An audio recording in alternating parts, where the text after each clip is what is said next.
Les fonds de private equity mobilisés pour des investissements en Afrique ont déjà atteint 3,7 milliards de dollars. Cette performance, qui est le fait de seulement 7 véhicules d'investissement, dépasse le record de 3 milliards de dollars atteint en 2010 avec 22 véhicules d'investissement. Il n'est pas exclu que le chiffre de 3,5 milliards de dollars soit de nouveau dépassé avant la fin de l'année. Selon des données relatives aux opérations de private equity en Afrique subsaharienne, on retrouve actuellement une cinquantaine de fonds ciblant un total de 13,3 milliards de dollars.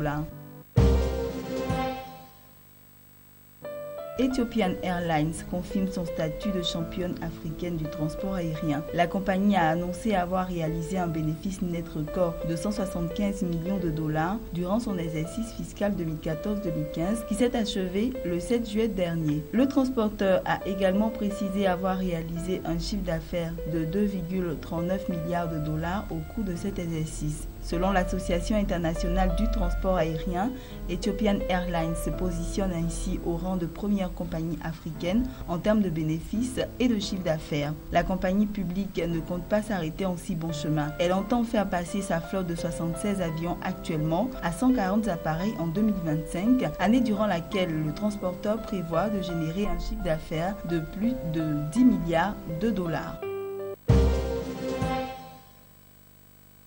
Le gouvernement zimbabwéen a annoncé qu'il allait assouplir sa loi sur l'indigénisation qui oblige les entreprises étrangères à céder une participation majoritaire dans leurs filiales à des partenaires locaux dans l'espoir d'attirer des investisseurs étrangers. Le ministère de la Jeunesse, de l'Indigénisation et de l'Autonomisation économique a déclaré que la loi sur l'indigénisation ne sera désormais appliquée rigoureusement que dans le secteur minier qui génère environ 50% des recettes d'exportation du pays et contribue à hauteur de 17% au PIB.